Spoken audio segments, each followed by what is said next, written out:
नमस्कार विद्यार्थी मित्रांनो, आज 30 एप्रिल रोजी MPSCने एक महत्त्वाचं नोटिफिकेशन जाहीर केलेलं आहे आणि या नोटिफिकेशननुसार MPSC गट क पूर्वपरीक्षा 2025 या परीक्षेमधील जी पदे आहेत ती आता वाढलेली आहेत आणि एकूण पदे ही 1884 झालेली आहेत. नेमकी ही कोणती पदे वाढलेली आहेत ते आपण या व्हिडिओमध्ये बघणार आहोत. तसेच ही जी पदवाढी झालेली आहे त्याच्यामुळे कट ऑफवर काय परिणाम होईल का हे सुद्धा आपण बघणार आहोत. सो एकंदरीत हे जे नोटिफिकेशन आहे हे तुम्ही इथं बघू शकता. याच्यामध्ये असं दिलं आहे की सुरुवातीला हे जे नोटिफिकेशन होतं ते 938 जागांचं होतं. त्यानंतर जागा वाढून या 1741 झाल्या होत्या. पण काल एक उच्च न्यायालयाचा इथं निकाल लागलेला आहे आणि त्याच्यामध्ये बेलिफ लिपिक या संवर्गाची जी 3 पदे आहेत ती रद्द केलेली आहेत आणि ही पदे रद्द केल्यानंतर टंकलेखक म्हणजेच लिपिकची जी पदं आहेत ती 146 पदं वाढलेली आहेत.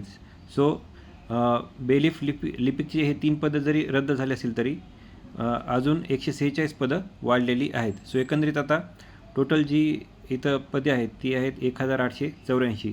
सो एकंदरीत ही खूप जास्त पदे आहेत आणि याचा नक्कीच कट ऑफवर परिणाम होईल. सो एकंदरीत ही कोणती पदे आहेत ती आपण बघूया.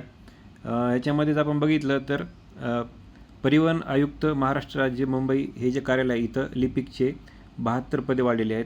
तसेच प्रादेशिक परिवहन अधिकारी ठाणे विभाग इथे लिपिकची 12 पदे वाढलेली आहेत. तसेच प्रादेशिक परिवहन अधिकारी पनवेल विभाग इथे एकूण 16 लिपिकची पदे वाढलेली आहेत. तसेच प्रादेशिक परिवहन अधिकारी लातूर विभाग इथं एकूण 14 पदे वाढलेली आहेत. तसेच प्रादेशिक परिवहन अधिकारी छत्रपती संभाजीनगर विभाग इथे एकूण 6 लिपिकची पदे वाढलेली आहेत आणि प्रादेशिक परिवहन अधिकारी धुळे विभाग इथे एकूण 22 पदे लिपिकची वाढलेली आहेत.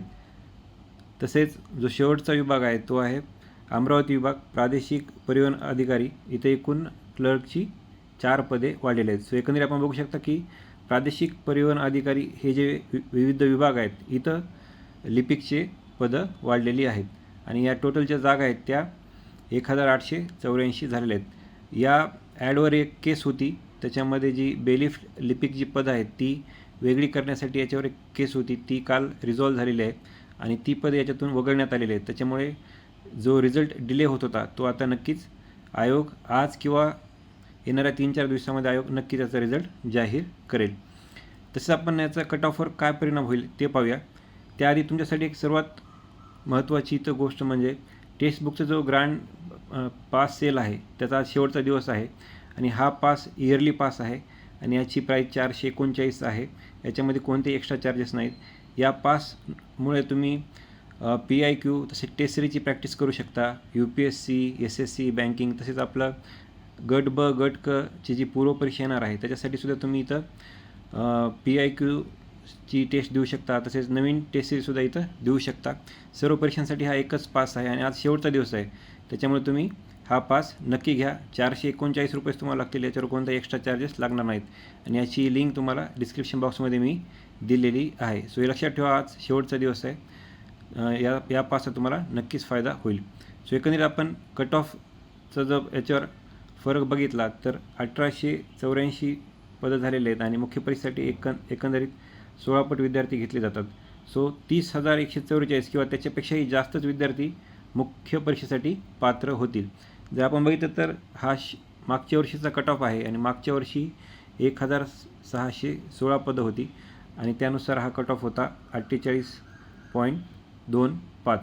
सो ह्यावेळेस पदं ही 1884 झालेले आहेत. त्याच्यामुळे नक्कीच हा कट ऑफ इथं कमी लागेल, कारण की यावेळेसचा पेपर जरी इझी टू मॉडरेट असला तरी पदं खूप जास्त आहेत. त्याच्यामुळे हा कट ऑफ 1 मार्काने निश्चितच खाईल, तो 47.25च्या आसपासच राहील.